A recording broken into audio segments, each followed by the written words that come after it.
Welcome back. દેશે આજે અમૂલ્ય રત્ન ગુમાવ્યું છે. ભારત રત્ન લતાજીનું આજે નિધન થયું છે, ત્યારે સૌ કોઈ શોકની લાગણી વ્યક્ત કરી રહ્યા છે. સ્વર સમ્રાંગીની લતા દીદી હવે આ દુનિયામાં રહ્યા નથી, આ દુનિયાને અલવિદા કહી ગયા છે. ત્યારે બોલિવૂડના કેટલાક કલાકારો પણ અત્યારે શોકમગ્ન છે. બ્રીચ કેન્ડી હોસ્પિટલમાં તેમને સારવાર અર્થે રાખવામાં આવ્યા હતા, પરંતુ કોરોના તેમને ભડકી ગયો છે. 92 વર્ષની વયે લતા દીદીનું નિધન થયું છે, ત્યારે સૌ કોઈ આજે તેમને યાદ કરી રહ્યું છે. સંગીત જગતમાં તેમના યોગદાનને પણ આજે સૌ કોઈ યાદ કરી રહ્યું છે.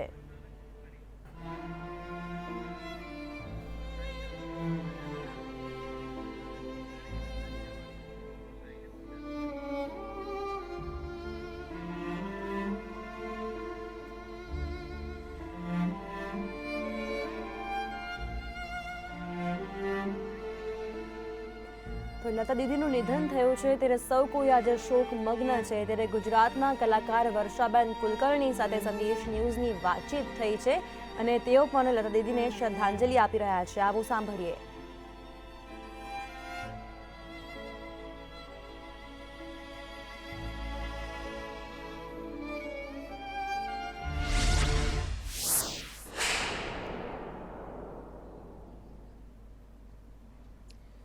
नमस्कार, खुशबू गुजरात की વર્ષા કુલકર્ણી.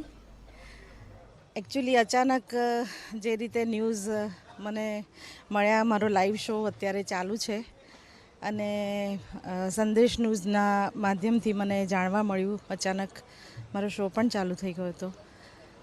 મારા માટે લતાજી એટલે સરસ્વતી માનું આવું અચાનક આપણામાંથી વિદાય તો ના કહી શકાય, કારણ કે મને આ લાઈનમાં અપ્રોક્સ 40 વર્ષ થયા અને એવું કહું તો ચાલે. મારા ગુરુજી, મારી દેવી, મારી રોજી, મારી શું આખા વર્લ્ડમાં મારા જેવા ઘણા મ્યુઝિશિયન્સ, ઘણા સિંગર્સ જે લતાજીને સાંભળીને જોઈને જીવ્યા છે, એ લોકોના માટે તો લતાજીની સંપત્તિ અમારે માટે એટલી બધી છોડીને ગયા છે. અને એમના થકી આજે હું જે પણ કહી છું, વર્ષા કુલકર્ણીને ઓળખે છે તો જસ્ટ બિકોઝ ઓફ લતાજી. ના, મળવાનું એકચ્યુઅલી એવું હતું કે કદાચ હું મળી શકીશ એમને. અનફોર્ચ્યુનેટલી હું નહીં મળી શકી, પણ લતાજીના જે સોંગ મેં અત્યાર સુધી ગાયા છે, હું એકચ્યુઅલી સ્પીચલેસ થઈ ગઈ છું. બિકોઝ લતાજી મારા માટે સર્વસ્વ હતા, સર્વસ્વ. જાણે મને અત્યારે એવું થાય છે કે હું નથી રહી આ દુનિયામાં, મારી પાસે કોઈ વર્ડ નથી. અને હું તો ખૂબ જ નાની આર્ટિસ્ટ છું, એમના માટે હું બોલી શકું છું. એ જે આ એરમાં એ જે શ્વાસ લેતા હતા, એ દુનિયામાં હું જીવી છું અને મેં શ્વાસ લીધા છે, એ મારા માટે ખૂબ જ સૌભાગ્યની વાત છે. અને એમના આશીર્વાદ મારી ઉપર ખૂબ જ રહ્યા છે. નાનપણથી લતાજીના સોંગથી મને ઓળખે છે પણ લોકો વોઇસ ઓફ લતાથી.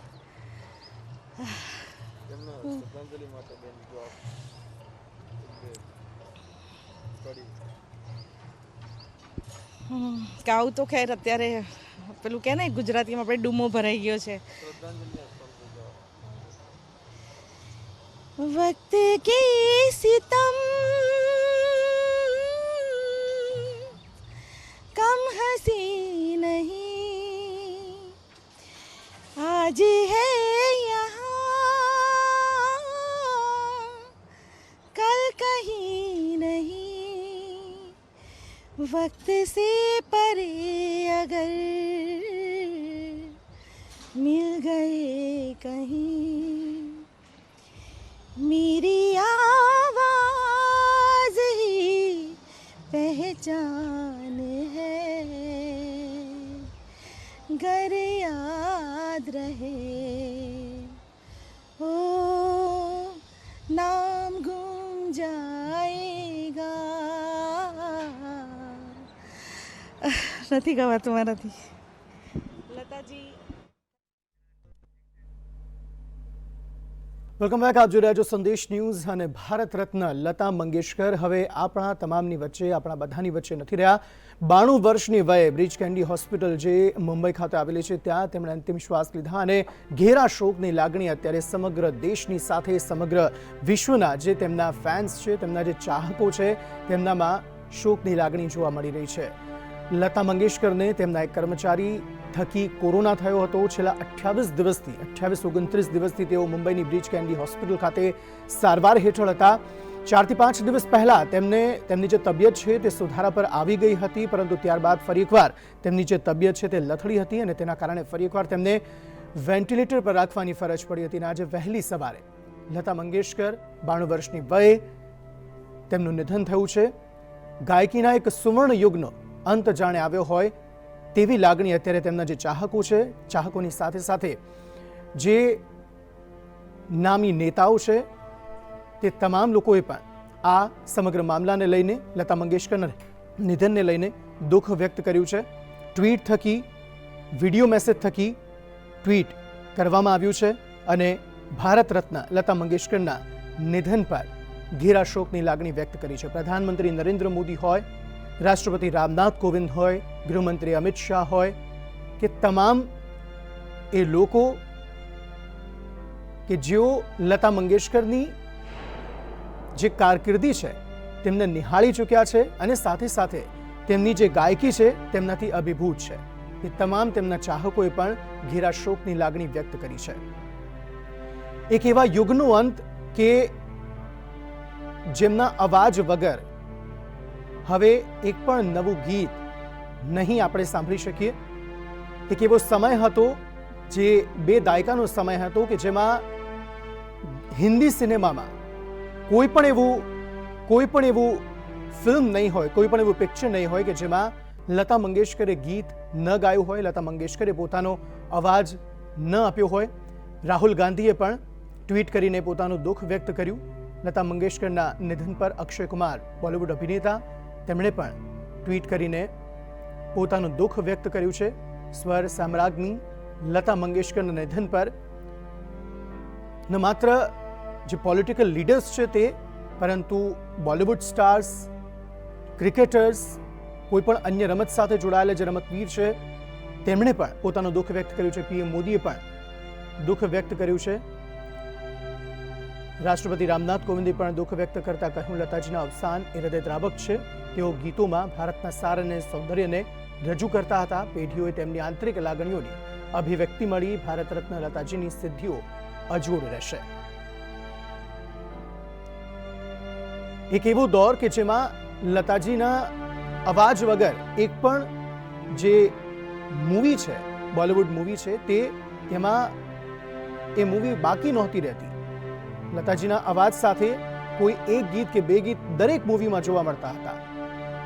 30,000થી વધારે ગીતો તેમણે ગાયા છે અને એક પણ એવો એવોર્ડ જે ગાયકીના ક્ષેત્રમાં આપવામાં આવે છે તે એક પણ એવોર્ડ એવો નથી કે જે લતા મંગેશકરને ન મળ્યો હોય. વર્ષ 2001માં ભારત રત્નથી પણ તેમને નવાજવામાં આવ્યા. ગાયકી ક્ષેત્રમાં જે અભૂતપૂર્વ તેમણે જે પ્રદાન કર્યું છે તેના કારણે તેમને ભારત રત્નથી નવાજવામાં આવ્યા. 20 અલગ અલગ ભાષાઓથી પણ વધારે ભાષામાં 30,000થી પણ વધુ ગીતો લતા મંગેશકરે ગાયા છે. કેન્દ્રીય ગૃહપ્રધાન અમિત શાહ દ્વારા પણ ટ્વીટ કરીને પોતાનું જે દુઃખ છે તે વ્યક્ત કરવામાં આવ્યું છે. હું તેમના પરિવાર અને અસંખ્ય ચાહકો પ્રત્યે મારી સંવેદના વ્યક્ત કરું છું. અમિત શાહ દ્વારા આ ટ્વીટ કરવામાં આવ્યું. લતા મંગેશકર ભારત રત્ન, દેશના સૌથી લોકપ્રિય અને આદરણીય ગાયિકા હતા. 6 દાયકાનો તેમનો કાર્યકાળ રહ્યો છે અને અનેક સિદ્ધિઓથી ભરેલો આ કાર્યકાળ રહ્યો છે. 30,000થી વધુ ગીતો અને સાથે જ અનેક એવોર્ડથી તેઓ સન્માનિત થયા છે. પોતાના પરિવારના સૌથી મોટી દીકરી હતા તેઓ. 28 સપ્ટેમ્બર 1929ના રોજ મધ્યપ્રદેશના ઇન્દોરમાં તેમનો જન્મ થયો. બીનાનાથ મંગેશકર તેમના પિતાનું નામ.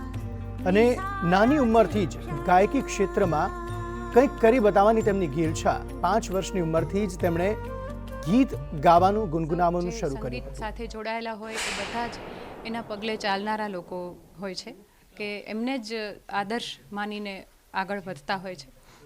તો એમને ગુમાવવાથી ખરેખર માને ગુમાવ્યા હોય એવું લાગે, એટલે અનાથ થયા હોય એવું અત્યારે મને ફીલ થાય છે.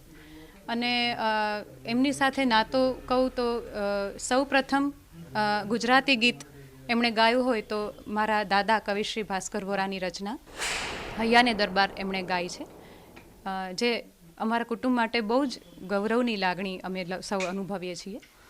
અને પુરુષોત્તમભાઈનું એ સ્વરાંકન છે જે બહુ જ સરસ એમણે કર્યું છે. તો બસ એમણે ગાયું છે અને પ્યારેલાલજીએ એમાં પગપેટી વગાડી છે, અજીત મર્ચન્ટજીએ એ આખું રેડિયો પર સંભાળેલું. તો આ બધા સંસ્મરણો અમારા માટે બહુ જ યાદગાર છે અને અમે બધા બહુ જ નસીબદાર છીએ કે લતાજીએ એને કંઠ આપ્યો છે. ખાસ કરીને લતા દીદીને જો અંજલિ આપવાની વાત હોય તો આપ હૈયાને દરબાર ગીત પ્રસ્તુત કરી દેતો. ચોક્કસ. કોની હું ફે અંતર રંગત આજ જમાવે, કોના પહેરી ઝાંઝર કોના હૈયા ઝુલાવે, અકળિત આશાને પગથાર, આશાને પગથાર વણથંભી વાગે કો વાગે કો સિતાર, હૈયાને દરબાર. આતા ગાર્ગીબેન વોરા કે તેમને એક સ્વર દ્વારા લતાજીને અંજલિ આપી છે અને આજે જાણે સરસ્વતીની વીણાનો એક તાર તૂટી ગયો હોય તેવી અનુભૂતિ સૌ કોઈ કલાકારો કરી રહ્યા છે. કેમેરામેન વિપુલ બોરીચા સાથે મયુર સોની, સંદેશ ન્યૂઝ, રાજકોટ. મોટા નેતાઓની સાથે તેમને એકવાર પણ મળેલા જે વ્યક્તિઓ છે તે તેમના અવાજના પ્રેમમાં પડી ગયા હોય તેવી અનુભૂતિ તેઓ તેમને મળ્યા બાદ કરતા. અને એ જ કારણ છે કે આજે એક વાર પણ જે વ્યક્તિ તેમને મળ્યો છે તે આજે દુઃખની લાગણી વ્યક્ત કરી રહ્યો છે, પોતાનું કોઈ અંગત ગુમાવ્યું હોય તેવી લાગણી વ્યક્ત કરી રહ્યો છે. આવું વ્યક્તિત્વ લતા મંગેશકરનું હતું અને કદાચ તેના કારણે જ તેમના નિધન પર, તેમના જવા પર દેશનો દરેક નાગરિક, વિદેશના પણ જે તેમના ચાહકો છે, જે લાખો કરોડોની સંખ્યામાં તેમના ચાહકો છે, તેઓ શોકમાં છે. અનેક પુરસ્કારોથી તેમને સન્માનિત કરવામાં આવ્યા. ફિલ્મફેર પુરસ્કારની જો વાત કરીએ તો 1958થી લઈ 1962, 65, 69, 93, 94 તમામ વખત તેમને કોઈને કોઈ ગીત માટે ફિલ્મફેર પુરસ્કાર એનાયત કરવામાં આવ્યો છે. તો તમામની વચ્ચે ન માત્ર બોલિવૂડ પરંતુ ગુજરાતી ફિલ્મોના જે કલાકારો છે તેમણે પણ દીદીના નિધન પર દુઃખ વ્યક્ત કર્યું છે.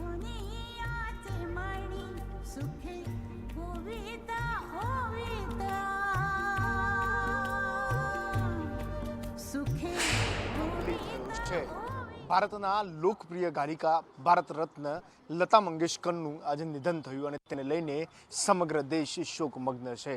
ખાસ કલા જગત સાથે જોડાયેલા એ લોકોમાં સૌથી વધુ દુઃખની લાગણી જોવા મળી રહી છે. ત્યારે ગુજરાત અને મહારાષ્ટ્ર સુધી જે કલા સંગીત સાથે જોડાયેલા છે તેવા કેટલાક આજે કલાકારો, કેટલાક ડાયરેક્ટરો આપણી સાથે છે, એમની સાથે વાત કરીશું. અભિલાષભાઈ, પહેલા આપને પૂછવા માંગીશ કે લાંબા સમયથી કલા સાથે આપ જોડાયેલા છો, લતા મંગેશકરનું નિધન થયું છે, કઈ રીતે જોઈ રહ્યા છો? મેં પહેલાં કહ્યું એ રીતે સૂરનો એક આખો યુગ આથમી ગયો છે એવું કહીશું તો સેજ પણ અસ્થાને નહીં ગાય. લતાજી એક અધ્યાય હતા. જેમ આપણે કોઈ પણ પ્રસંગે ગીતાજીના 18મા અધ્યાયને યાદ કરવો પડે છે એ રીતે લતાજીના આ અધ્યાયને કોઈ પણ સૂરના સંગીતના કાર્યક્રમમાં યાદ કરવો પડે. એવા એવા ગીતો એમણે એમના કંઠથી રેલાવ્યા છે કે આજે પણ નવી પેઢીને એના ગીતો ગાયા સિવાય છૂટકો નથી. અનેક નવા ગાયકો છે કે જે પોતાની રીતે સરસ ગાય છે, પોતાના નવા ગીતો ગાય છે, પણ એની વચ્ચે વચ્ચે એમણે લતાજીના કવર સોંગ બનાવવા માટે મજબૂર થવું પડે છે. આ લતાજીની સફળતા છે. એક વ્યક્તિ માટે એક આખો પોતાના નામનો બ્રિજ બને, એક ચોક બને, એક રોડ બને, આ એક કલાકારને મળેલું સન્માન છે. અને આના થકી આ ગીતો થકી લતાજી અમર છે એવું કહીશ તો સેજ પણ અસ્થાને નથી. લતાજીની ચેતનાને નમન. ખૂબ ખૂબ વંદન. લતાજીનું 92 વર્ષે આજે નિધન થયું છે. ભારતને અને કલા જગતને મોટી ખોટ પડવા જઈ રહી છે. સમગ્ર કુટુંબ જ્યારે સંગીતને ભરેલું હોય એમાં પણ સિરમોર એવા શ્રી લતાજીના સંગીત પ્રત્યે લોકો આદરથી જુએ છે. તેમના વગર કાર્યક્રમો सरस्वती जी का पूरा वरदान उनके ऊपर. जैसे गीत तो इतना अच्छा गाती हैं, उसके अलावा जब बातें भी करती हैं तो ऐसा लगता है कि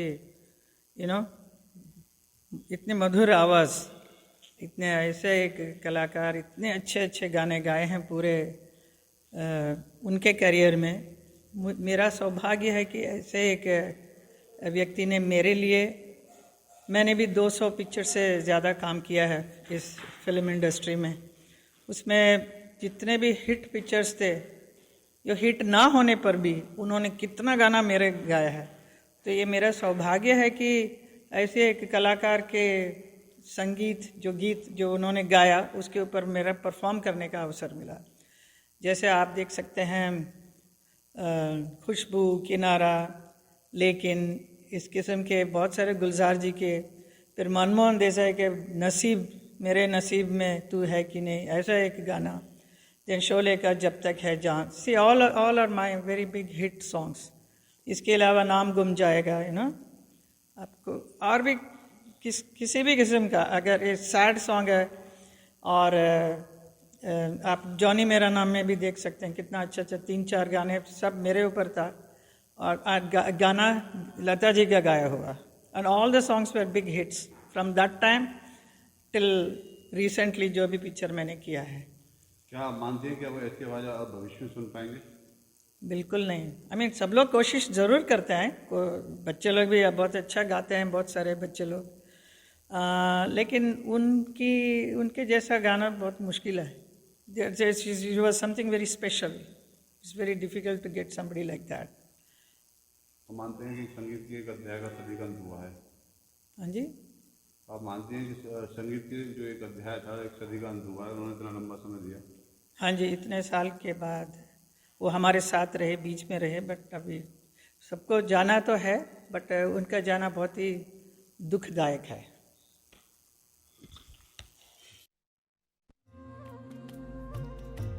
તો પ્રધાનમંત્રી નરેન્દ્ર મોદીએ પોતાની મન કી બાત કાર્યક્રમમાં લતા મંગેશકર અંગે વાત કરી હતી. તેમના તબિયતની વાત તેમણે છેલ્લે જ્યારે મન કી બાત કરી ત્યારે કરી હતી. શું કહ્યું હતું તેમણે, આવો સાંભળીએ.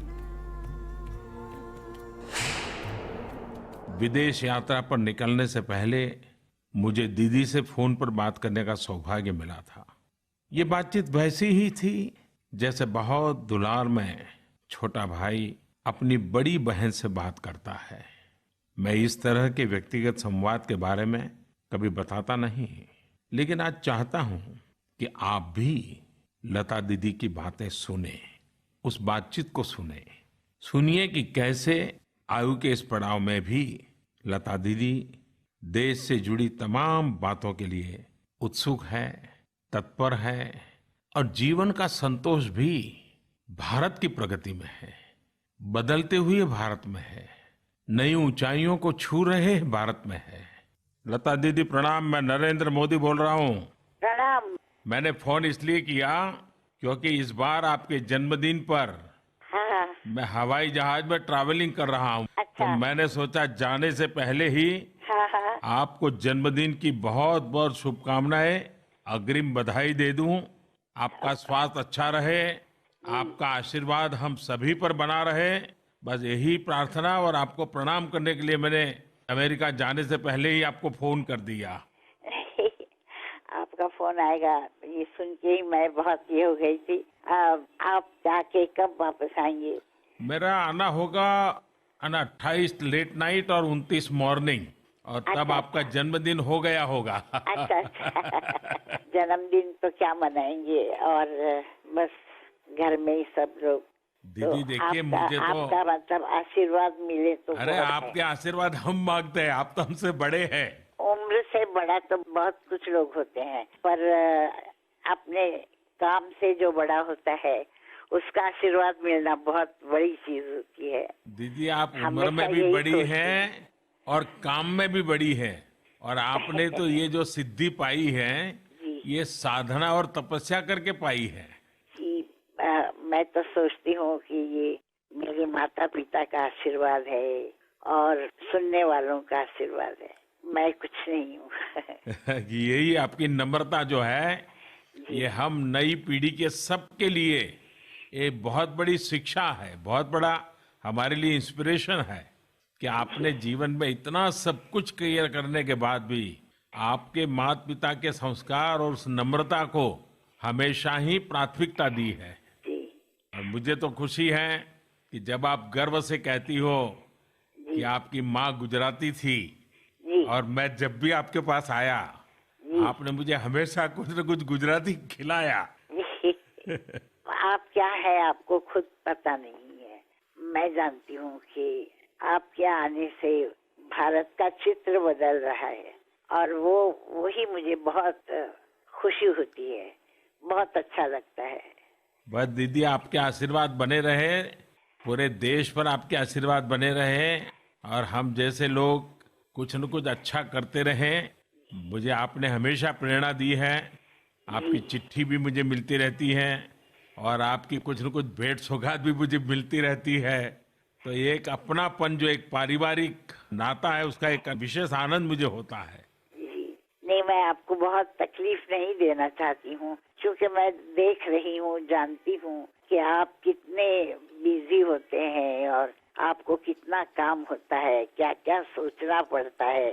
जब आप जाके अपनी माताजी को पाँव छू के आए, देखा, तो मैंने भी किसी को भेजा था उनके पास और उनका आशीर्वाद लिया। हाँ, मेरी माँ को याद था और वो मुझे बता रही थी। जी हाँ, और टेलीफोन पे उन्होंने मुझे आशीर्वाद दिया तो मुझे बहुत अच्छा लगा। हमारी माँ बहुत प्रसन्न थी आपके इस प्यार के कारण। जी जी। और मैं आपका बहुत आभारी हूँ कि आप हमेशा मेरी चिंता करती हैं। और फिर एक बार मैं आपको जन्मदिन की बहुत बहुत शुभकामनाएं देता हूँ। इस बार मुंबई आया तो मन करता था कि रूबरू आ जाऊं, लेकिन समय की इतनी व्यस्तता थी कि मैं आ नहीं पाया। लेकिन मैं बहुत ही जल्द आऊंगा और घर आकर के कुछ गुजराती चीजें आपके हाथ से खाऊंगा। जी जरूर जरूर जरूर, ये तो मेरा सौभाग्य होगा। प्रणाम दीदी। प्रणाम। बहुत शुभकामनाएं आपको। बहुत बहुत प्रणाम। प्रणाम जी।